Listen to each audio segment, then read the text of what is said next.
Takahiro Shiraishi, a seemingly ordinary man, hid a terrifying secret behind his quiet exterior. He was the Twitter killer who lured 9 desperate souls into a deadly trap. What drove him to prey on the vulnerable? And how did he manage to deceive so many before his chilling crimes were uncovered? Takahiro Shiraishi blended into the background of everyday life.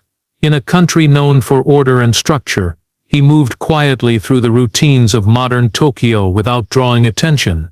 He wasn't charismatic, nor was he strange enough to alarm anyone. He worked short-term jobs, most recently at a mall, and often kept to himself. To neighbors he was polite but distant. He didn't party, didn't talk much, and never caused problems. He gave off the impression of someone who preferred silence over small talk. But behind that calm exterior was a man slowly constructing a chilling plan. His childhood was mostly unremarkable. There were no major incidents that stood out, no violent outbursts or clear signs of mental illness. He wasn't close with many people, but he wasn't isolated either. As he moved into adulthood, however, something began to shift. He started spending more and more time online. While many young people turned to the internet for entertainment or connection, Shiraishi was drawn to darker corners. He became fascinated with the idea of suicide, and with people who were thinking about ending their lives. He wasn't just reading stories, he was studying them. He wanted to understand their minds, their patterns, and eventually how to find them. At first it was curiosity, but curiosity turned into obsession. He began searching social media platforms, particularly Twitter, for people who expressed despair or hopelessness. These weren't just random searches. He learned how to use keywords to find the most vulnerable. Words like tired, disappear, and no point led him to real people who were struggling silently. Instead of offering help or support, he began to see them as opportunities. They were emotionally fragile and often felt alone.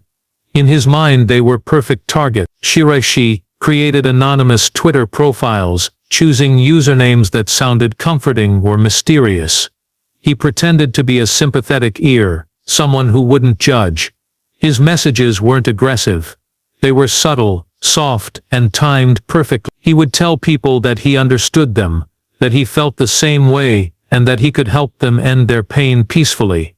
His messages gave a sense of comfort. For someone on the edge, it could feel like a lifeline.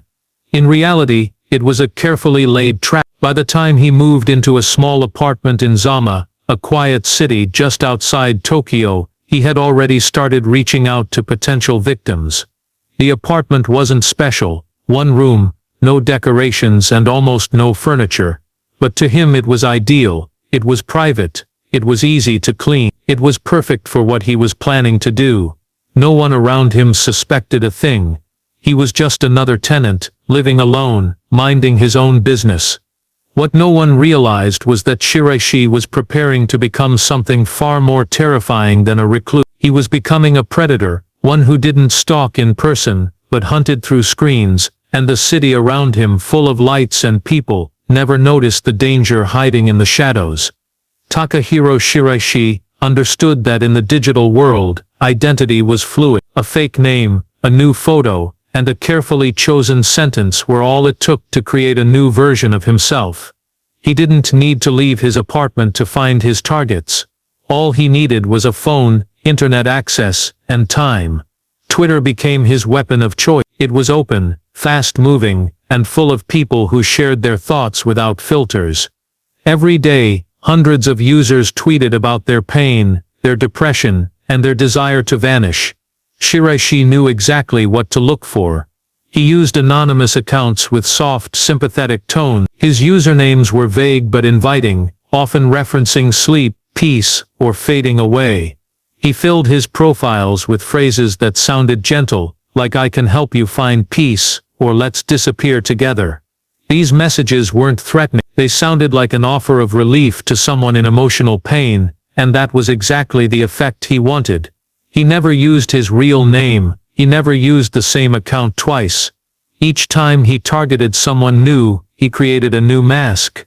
His messages were carefully timed. He would watch a person's feed for days, sometimes weeks. He noted how often they posted, what words they used, and whether they seemed truly isolated.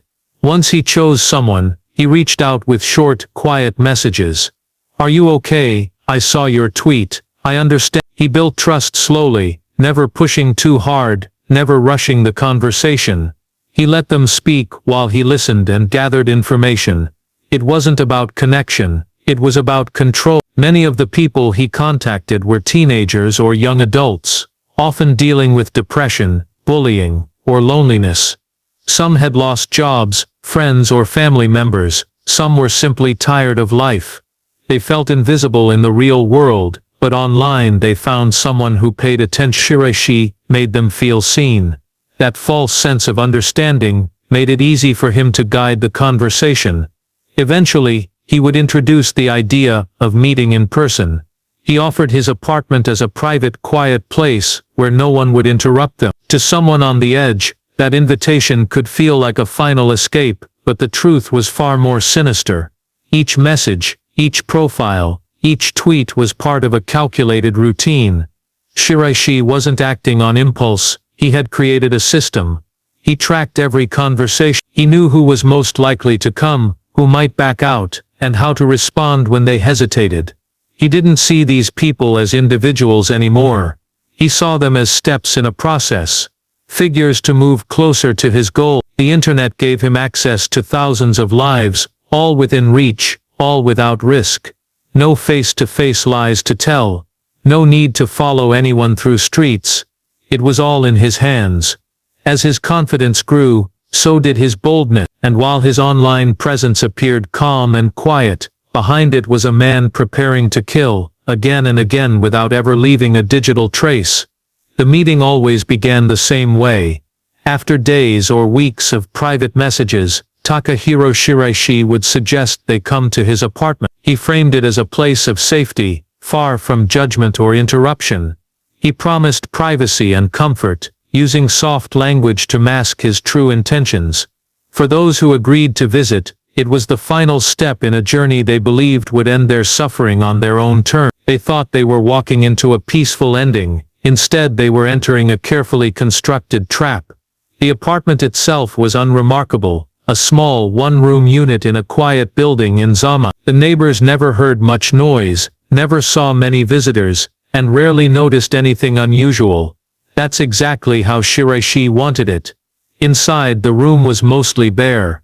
There was a mattress on the floor, a few shelves, and a large plastic cooler tucked into the corner. Thick curtains blocked out the daylight. The windows stayed closed. He kept the space quiet, still and sterile, like a stage set for something dark that no one else was allowed to see. Shiraishi prepared for each meeting with methodical care. Before a victim arrived, he made sure the room was clean, the tools in place, and the atmosphere calm. He often kept a drink or snack nearby to make his guest feel more at ease. Nothing looked alarming at first. It felt like a strange but quiet visit to someone who had promised to help. There were no raised voices, no sudden movements. But once the victim was inside and the door was closed, the situation changed quickly. He acted with precision, knowing time was limited. He didn't give them a chance to change their mind. Whether the person still wanted to die or had begun to doubt their decision, didn't matter to him. Once they entered, they became part of his plan. He used ropes to restrain them and relied on brute force when necessary. Each act of violence was calculated, not frenzy. He moved quickly to silence them, using methods he had practiced. There was no hesitation. After the murder, Shiraishi dismembered the body using tools he had purchased specifically for that purpose. He had studied anatomy and disposal methods, and worked in silence, keeping his emotions buried. The remains were wrapped in towels, stored in coolers and sealed with cat litter to absorb the smell. He was careful with each step, minimizing the chance of discovery. The room, once again, was cleaned thoroughly. Everything was hidden away. From the outside, nothing appeared different. Each killing fed into the next. As time passed, he became more confident. The pattern repeated itself: find, message, lure, kill, clean. The victims were gone without a trace, and no one suspected the quiet man living in the apartment next door. He didn't see them as people anymore. He saw them as outcomes, goals completed, plans executed. The trap had worked, and it would work again. The disappearances happened quietly. One by one, over a period of just 3 months, 9 people vanished without a clear explanation. Most of them were young women in their teens or early 20s. One was a man in his 20s. They came from different towns and cities, led different lives, and had different reasons for being online. But they all had one thing in common: they were struggling, and they had all crossed paths with Takahiro Shiraishi. Families reported them missing, but in many cases the authorities believed they had simply run away or chosen to disappear on their own. Some had histories of depression, some had left vague goodbye messages. There were no clear signs of foul play. Without any physical evidence or witnesses, police struggled to connect the cases. There were no bodies, no blood trails, and no crime scenes. What was unfolding was a series of perfect vanishings. Shiraishi's method left almost nothing behind. After each killing, he erased digital footprints. He deleted conversations, shut down the Twitter accounts he used, and even destroyed phones and SIM cards. He knew how investigations worked, and he stayed a step ahead. He kept to a routine. He never kept identifying documents, and he never used the same social media identity twice. It was as if the victims had simply stopped existing. The victims' families were left in confusion and pain. Parents waited by their phones. Siblings searched social media for clues. In some cases, friends began posting desperate messages, hoping for answers, but there were none. To the outside world, each case was an isolated tragedy. No one yet understood that a serial killer was operating silently, leaving no trail except broken families and unanswered questions. Inside his apartment, Shiraishi continued his pattern without guilt. He kept parts of the victims stored in plastic containers and coolers, neatly labeled and organized. He lived among the remains, unaffected by the stench or the horror. To him they were trophies, evidence of control. He had taken their lives, and now he kept pieces of them close, as if their presence gave him power. What made the killings even more chilling was how ordinary everything looked from the outside. The building wasn't abandoned or in a bad part of town. It was just a quiet residential block. Neighbors occasionally saw Shiraishi walking to the convenience store or taking out his trash. He nodded at others in the hallway. No one heard screams or strange noises. No one suspected that 9 people had already died inside that small apartment. The scale of his crimes remained hidden because of how carefully he planned every step. He understood the value of silence. He thrived on invisibility, and he knew that if no one saw the crime, then no one would believe it had happened. For 3 long months, Shiraishi continued his deadly routine without detection, stacking up victims while the rest of the city went on, unaware that a killer was living among them. The breakthrough didn't come from the police or any high-tech surveillance system. It came from someone who refused to give up. One of the missing girls had a brother who couldn't accept the idea that his sister had simply vanished by choice. She had seemed distant in the days before she disappeared, but nothing suggested she intended to leave forever. Her social media accounts had gone silent and her phone was off. There were no goodbye notes, no bank activity, and no messages to friends. Something felt wrong. Determined to find answers, the brother gained access to her Twitter account. He studied her private messages, scrolling through conversations that grew darker the closer she came to disappearing. Buried deep in her inbox was a strange exchange with an anonymous user. The profile had no real name, no identifying photo, just a black and white image and a short unsettling bio about helping people who wanted to die. The tone of the messages shifted quickly from sympathy to secrecy. The final message was an address and a time. She had gone to meet someone. She never came back. He printed the messages and brought them to the police. At first investigators were cautious. People met strangers online all the time. Most encounters didn't end in violence, but the desperation in the brother's voice, along with the unsettling messages, forced them to take a closer look. They traced the IP address connected to the Twitter account. It led them to a small apartment complex in Zum. When officers arrived at the apartment building, There was nothing to suggest they were about to uncover a nightmare. The hallway was clean, the lights were dim, and everything was quiet. They knocked on the door of Unit 2. Takahiro Shiraishi answered, without panic. He didn't try to run. He didn't pretend to be confused. When they asked if the missing girl had been there, he calmly admitted that she had. Then he said something that made the officers freeze. He told them her body was inside. They entered the apartment and were immediately struck by the smell. It was overpowering. A mixture of chemicals and something far worse. What they saw next was unlike anything they had encountered. In one corner were coolers stacked on top of each other. Inside were body parts, limbs, torsos, even heads. Rapway was clean, the lights were dim, and everything was quiet. They knocked on the door of Unit 2. Takahiro Shiraishi answered, without panic. He didn't try to run. He didn't pretend to be confused. When they asked if the missing girl had been there, he calmly admitted that she had. Then he said something that made the officers freeze. He told them her body was inside. They entered the apartment and were immediately struck by the smell. It was overpowering. A mixture of chemicals and something far worse. What they saw next was unlike anything they had encountered. In one corner were coolers stacked on top of each other. Inside were body parts, limbs, torsos, even heads, wrapped in towels and plastic. Other containers were filled with cat litter to mask the odor.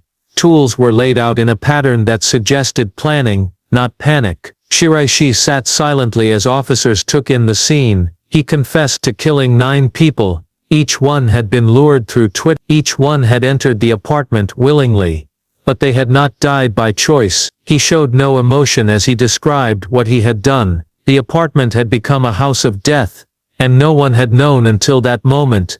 The search for one girl had pulled back the curtain. Behind it stood a man who had used the internet as a net, his apartment as a cage, and kindness as bait. The mask had finally slipped, and the truth was more horrifying than anyone had imagined. As the investigation into Takahiro Shiraishi's crimes progressed, shocking details continued to emerge. Beyond the grim discovery of the remains in his apartment, authorities uncovered the extent of his chilling online activity. During searches of his digital devices, police found hundreds of messages sent to people expressing suicidal thoughts. Many conversations were filled with empathy and encouragement, designed to build trust with vulnerable individuals. Shiraishi didn't just randomly send messages.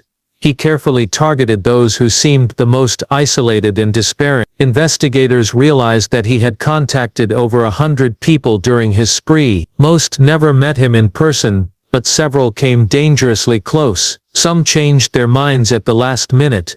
Others simply ignored his invitation. This revealed a terrifying fact. The number of lives he could have destroyed was far greater than the 9 victims found in his apartment. His calculated approach and chilling patience allowed him to cast a wide net, drawing in those on the edge. The more detectives dug into his communications, the clearer his pattern became. He used social media to identify and study his targets over days or even weeks before reaching out. He learned their fears, weaknesses and desires. Then he would offer himself as a guide, someone who promised escape without pain or judgment. To those struggling with dark thoughts, his words sounded like relief, but behind the screen, Shiraishi was setting a trap. This digital footprint showed that his killings were not random acts of violence, but part of a disturbing system. He preyed on loneliness and hopelessness, exploiting people when they were most vulnerable. The scale of his deception stunned the police and the public alike. It raised serious questions about how social media platforms monitor harmful content and protect users who might be at risk. Shiraishi's calm demeanor during interrogations made the situation even more unsettling. He spoke about his victims and his actions without remorse or anger. Instead, he described them as necessary and inevitable. He claimed to believe that he was helping his victims find peace, even though many had shown signs of hesitation or regret. This lack of empathy deepened the mystery of how one person could commit such horrific crimes and remain so detached. The investigation also highlighted how close the killer came to expanding his reach. Several people had almost met him, but decided against it. Their decisions may have saved their lives. This chilling realization sparked fear and outrage across Japan. Families of missing people wondered if their loved ones had been next. Communities grappled with the idea that a monster had been lurking online, using words as weapons. As the full story unfolded, authorities and mental health experts began urging greater awareness about the dangers of online predators and the importance of supporting vulnerable individuals. Shiraishi's crimes became a grim warning of how technology can be manipulated by those with dark intentions. The case forced society to confront uncomfortable truths about loneliness,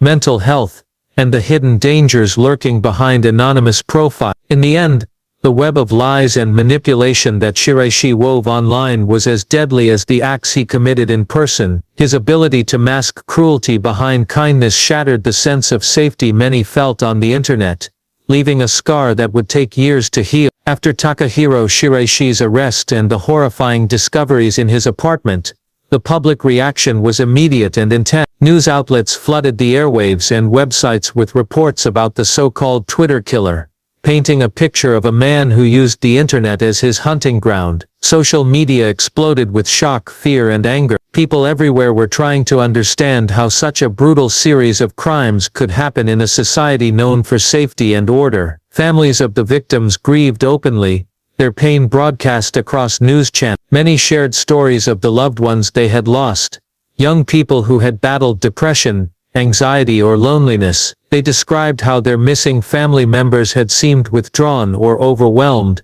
but never imagined their pain would lead to such a horrific fate. The idea that someone could manipulate their suffering for evil struck a deep chord. In response to the case, mental health organizations and online safety groups began pushing for greater awareness about the dangers of internet predators. Experts explained how loneliness and despair make people vulnerable to manipulation, especially when they seek connection online. They stressed the importance of checking in on friends and family who might be struggling, as well as the need for better monitoring of social media platforms to catch dangerous behavior before it escalates. The government faced intense pressure as well. Questions arose about whether laws were strong enough to protect people from online predators like Shiraishi. Lawmakers debated new regulations to improve digital security and to require social media companies to take faster action when harmful behavior is reported. Some argued that stricter rules could prevent future tragedies, while others worried about privacy and free speech concerns. Meanwhile, discussions about mental health in Japan grew louder. The country has long struggled with stigmas surrounding mental illness and suicide,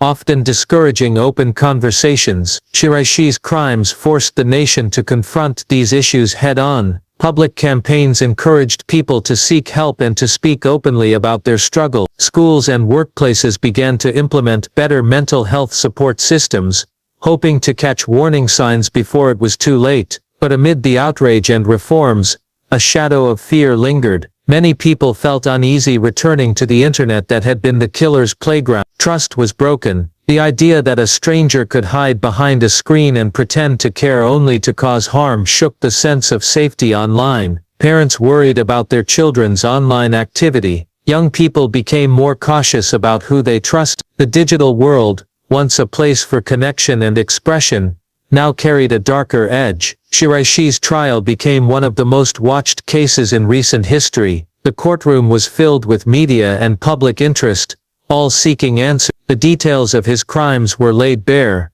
shocking even those who had followed the case closely. His cold, emotionless behavior in court added to the horror. The verdict and sentencing were seen as a crucial moment of justice, but also as a painful reminder of lives lost and innocence shattered. In the end, the aftermath of Shiraishi's crimes was more than just legal consequences. It sparked a national reckoning about mental health, online safety, and the invisible dangers lurking in the digital age. The scars would remain for years, but the hope was that society would grow stronger, more aware, and better prepared to protect its most vulnerable. In the aftermath of Takahiro Shiraishi's trial and conviction, the ripple effect spread far beyond the courtroom, igniting conversations and changes throughout society. The chilling case had exposed critical vulnerabilities, not just in the justice system, but in how communities, technology and mental health services interact, it became clear that the tragedy was not just the work of one disturbed individual, but a reflection of larger issues that needed urgent attention. One of the most immediate impacts was on online safety. Social media platforms faced intense scrutiny, as people demanded stronger protections to prevent predators like Shiraishi from exploiting their users. Twitter and other companies responded by reviewing their policies and implementing stricter monitoring tools. Algorithms were adjusted to detect suspicious behavior more quickly, and reporting systems were improved to ensure faster responses to potential threats. Some platforms introduced new educational campaigns to warn users about the risks of sharing sensitive information or engaging with strangers online. Beyond the platforms themselves, the case sparked public demand for better digital literacy education. Schools and community groups began offering programs to teach young people how to recognize red flags in online conversations, and how to seek help if they or someone they know were in danger. Parents were encouraged to engage in open discussions about internet safety, mental health, and the importance of trusting their instinct. This new awareness helped foster a culture of caution without inducing paranoia, emphasizing that while the internet could be a positive space, it required vigilance. Mental health services also underwent scrutiny and reform in response to the case. The fact that many of Shiraishi's victims were struggling with depression or suicidal thoughts highlighted gaps in the support system. Mental health advocates called for increased funding, expanded access to counseling, and destigmatization of mental illness. Schools, workplaces, and communities began to implement programs designed to identify and assist people at risk before their struggles became overwhelming. Public campaigns aimed to normalize conversations about mental health, encouraging people to seek help without shame. Legal experts and lawmakers revisited regulations around online crime and protection of vulnerable individuals. The Shiraishi case revealed weaknesses in laws concerning digital harassment,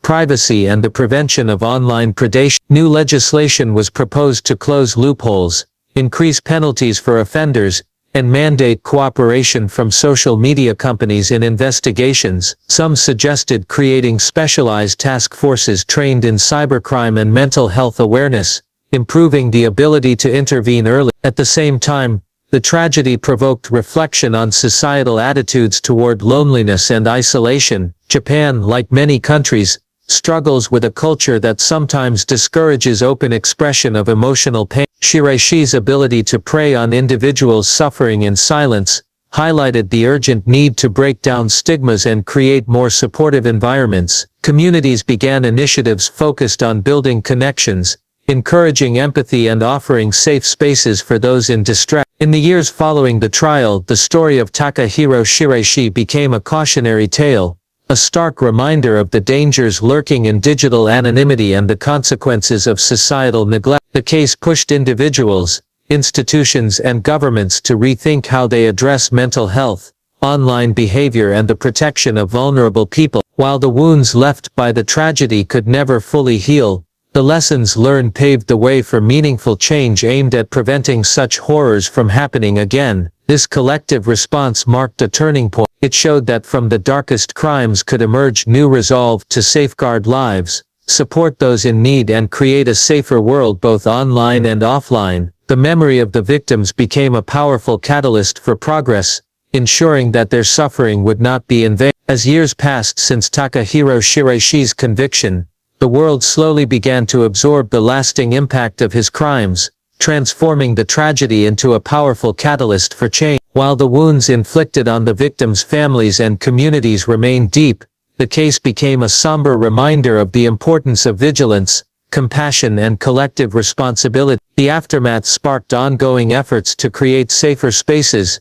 both online and offline, where vulnerable individuals could find support before falling into despair. One of the most significant developments was the emergence of grassroots movements dedicated to suicide prevention and mental health awareness. Inspired by the stories of the victims and their struggles, survivors and advocates worked tirelessly to build networks that connected those in need with resources and compassionate listeners. These organizations often partnered with schools, workplaces, and local governments to reach wider audiences. Their goal was clear: to break the silence around mental illness, and encourage people to seek help without fear of judgment. Technology, once seen as the tool that enabled Shiraishi's crimes, was also harnessed for good. Social media platforms invested in sophisticated artificial intelligence designed to detect distress signals in posts and messages. When users exhibited signs of crisis, the platforms would discreetly offer resources or alert trained professionals who could intervene. Some apps were created specifically to provide immediate support,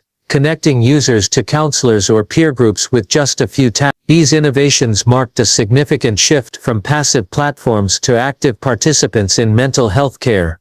Legal reforms continued to evolve as lawmakers refined policies to better protect Internet users. New regulations required companies to respond promptly to reports of harmful behavior and increased transparency around data handling. Cybercrime units expanded their expertise, collaborating closely with mental health professionals to understand the complexities of cases involving vulnerable individuals. International cooperation also improved, as the borderless nature of the Internet demanded a coordinated global response to online predators. Education systems incorporated lessons from the Shiraishi case into their curricula, teaching students not only about Internet safety but also emotional intelligence and resilience. By promoting empathy and communication skills from a young age, educators hope to create generations more capable of recognizing distress in themselves and others, and more willing to offer support. Peer counseling programs and mental health clubs became common in schools,